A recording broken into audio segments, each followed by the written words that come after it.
Dracula, can't, I'm whatever. British now. Oh yeah, I'm gonna go. You don't know that that's not how it went. You weren't there. You weren't there. But it was so good all around him that it didn't bother me that much. But they gave him that weird gray hair. Yeah, I know, Buster. He didn't like it either. Oh, well, that was really well done. I was totally fooled. Good job, Jim. All right. So let's move on to Atomic Blonde, which premiered at South by Southwest on March 12th, 2017, and was released that summer in July. The film was a box office hit. It grossed $100 million worldwide. It grossed $51 million in the US. It's 1 hour and 55 minutes. The budget is $30 million, so very comparable to John Wick. Wow. Also received pretty positive reviews. From Rotten Tomatoes, the critic score was 79%, and the audience score was 64%. So the critics were a little higher, but the audience was a little lower. I think it got a lot of goodwill from John Wick going in. Yeah, but financially, the numbers seemed like it beat John Wick. A little bit, but it's also 2017, so that's what I'm saying. Like, I feel it from what Jim said. Maybe John Wick didn't really take on until maybe after. And even though Atomic Blonde wasn't as good, it had everyone wanted to go see it because John Wick was a thing now. I wonder what the numbers would be today from all of the traction that John Wick has gotten, because I'm guessing that John Wick had a lot of repeat viewing, whereas Atomic Blonde did not.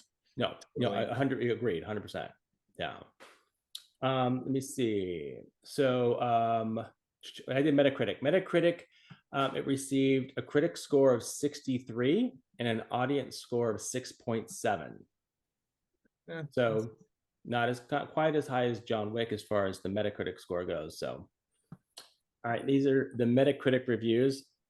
This one's going to be a little easier for you guys to pick because I did pick one of my favorite critics, Epic Lady Sponge. So I had to use that one. So it's you have to find that person. I was wondering, I'm like, how am I always getting that? You know how many movies he reviewed on Metacritic? 1,438. Oh my gosh! Up. This man lady has no other thing going on in his life. Stop it. Maybe they are actually a sponge. Maybe they can't move. Yeah. Exactly. And I pick it because too, their word choices and their sentence structure, I have to read it. It makes me sound like, how a lot of times I stumble on my words. I don't know if you've noticed. No, I know. But sometimes it's not my fault. It could be the writing of the critics, like Epic Lady Sponge. I'm going to read this just how it is, trying not to fumble over it. Okay.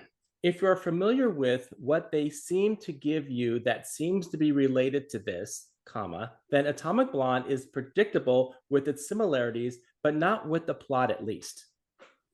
Oh, you lost me already. That's a sentence. I think a whole sentence is a palindrome. If you are not, okay, I'm going to read the whole thing because you really got to get the whole thing together as all the words put together. It's a lot of words, just not put in the right order. Just put together. So many words. All right, I'm going to start from the beginning. If you are familiar with what they seem to give you that seems to be related to this, then Atomic Blonde is predictable with its similarities, but not with its plot at least. If you are not, then it can give you surprising moments of eye candy madness that it will cause you not even pay attention to what is definitely going on. Definitely worth a shot if you're looking for something to see. If you're looking for something to see, you can. What if I'm not looking for something to see? Eyes. What if I just want to hear it? Yeah, no, then don't watch it. But they did give it a 7, so it's not like they hated it. I want to find this person. Yeah, well, I feel like I kind of know what they were trying to say. I know they're trying to say. It's just not. Are you the Lady Sponge Whisperer? We need Jim's secret decoder rig. He figured it out. I'm gonna do a whole thesis on his God, I really wish we do a could Lady Sponge omnibus. Yeah. Find this person. That would be great to have a special guest. We could find it. I know. So second review, Nuclear Brunette gave it a 9, and they said best girl boss movie ever. Charlize Theron deserves a spot with Ridley from Aliens and Sarah Connor from Terminator. really hit another level for female leads in action movies. The plot of this movie has so many twists and turns, it really left me guessing. The only downside, if there is one, was there were too many nude scenes. Although I love women, I don't appreciate gratuitous nudity. Fine with all the violence, but those violence is good. That's definitely an American step person. too far. But yeah, don't too many boobs. And this one is Meth Dude. He gives it an 8. The soundtrack was amazing. The acting was excellent. The visuals were impressive, and the fight sequences impressive. Atomic Blonde definitely succeeded at being entertaining, interesting, and having good character development. While the twists in the end weren't very necessary and a little bit predictable, it's still a solid movie. He's on meth because it was not predictable. Yeah, I wasn't sure I agreed. That's not the first time we've heard of from Meth Dude, is it? Yeah, you know what? I think we've heard from. I think I've used a name before too. I think I used meth in a name before, maybe. Could be. There could have been definitely a meth in a name. I think that Steve is number 2. That would be Nuclear Brunette. I'll go with the third one then. Meth Dude. Meth Dude. Okay, Steve.